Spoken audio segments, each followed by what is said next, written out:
Hello everyone, my name is Molly, and today we are here to talk about Shadowhunters Season 2, Episode 17. So, Episode 17, I have to say, was probably my favorite episode of Season 2 so far, maybe even my favorite episode ever.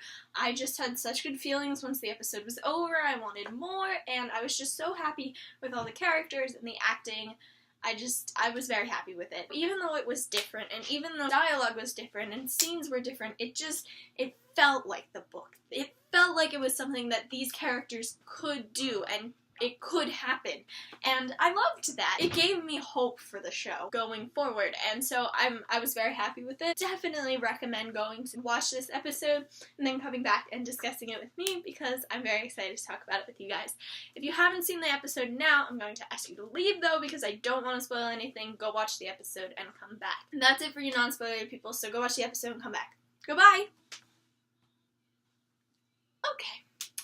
Let's get into it. So, our first big scene is Clary is having a nightmare about Lake Lynch. She's yelling out in her sleep, and Jace comes in and comforts her. It's such a cute Clacy. Clary decides she wants to track her brother, and she wants to find out who this guy is.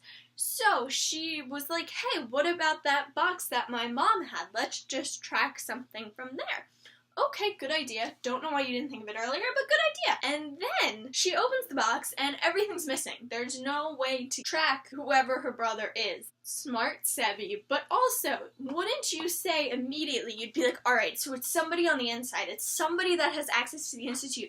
And wouldn't you do something about it? You go tell Alec, the head of the Institute, and just make some sort, I don't even know, but do something. Because you know it's an insider, you know it's a shadow hunter. You know it's somebody in the Institute. The scenes with Valentine and Sebastian just felt like Valentine and Sebastian. They felt evil, and they felt smart, and they felt cunning, and it was so nice to see that acting, and they did such a good job together.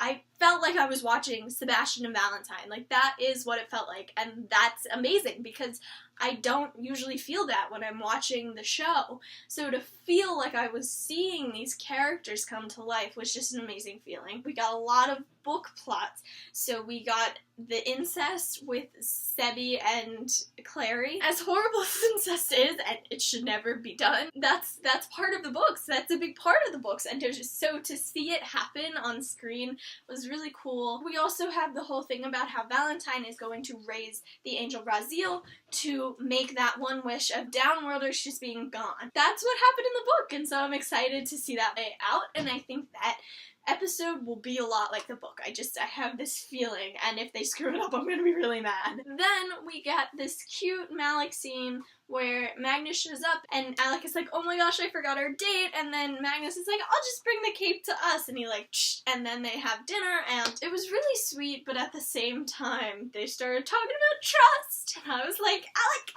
you know it's gonna backfire. Like, it felt like a very book Alec move, if you guys know book Alec at all, which I feel like the show Alec is not much like him. I was just like, this is not gonna end well. Then we have Simon showing up, and he's like, I'm here to see Maya, and Luke is just chuckling away. He knows, he sees it, and he knows. I love Luke.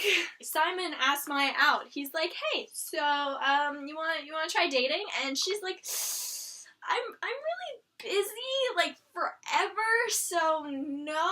Simon took it well, but I was like, Simon. I love the scenes when we're talking about Jonathan in front of Jonathan. So we're talking about Jonathan in front of Sebastian, and he knows that they're talking about him, but like they don't know that that's him, and I just find it so funny as an outsider's perspective, because we know everything, so we're just like, he's right there. And then Sebastian will start asking her questions, like, oh, who's Jonathan? Oh, well, like, you should still love him. Like, it's fine. I think you can forgive him. Then we get scenes where Max is training, and Izzy asks Simon for help, so Max is basically, like, hunting Simon, and it's really cute, and then they have dinner together, and Simon's like, Izzy, you have to let him grow up, and he's a shadow hunter. Like, he's gonna be okay, which... we're not going to talk about that yet. But yeah, it was just a really sweet moment, and they felt like such a little happy family, and I was like, please don't ruin this for them. And then Magnus finally finds out that Alec lied, and that the Clave does not have the soul sword. He's so sure that Alec would never lie to him, and he, like, goes to see Alec, and he's like, did you know? And Alec is just like, yeah. And Magnus, like, not even a thought in his brain was like, Alec lied to me. He was so sure that he didn't, and it hurt my heart so much because Magnus had just opened up to him, and, like, he was so sad, and he was so sure. Oh my god, it hurt my heart. Then Clary decides to just go and open up to Sebastian, who she's known for, like, a week, and she's just, like, talking about Jace and talking about her family. Maybe it's just me, but I would never open up to a stranger like this. Never. Especially in this new world that I don't know much about. I would never just go up to somebody and be like, hey, so, da-da-da-da-da. Like, and I felt like it was really weird that she just all of a sudden opened up to him, but whatever. That's Clary for you. And then they kiss. It's just, I can't. It's like, oh, we all know. We all know. And she doesn't. And it's just, and she's just like, oh, yeah, no, I'm not really looking right now. Sorry, like,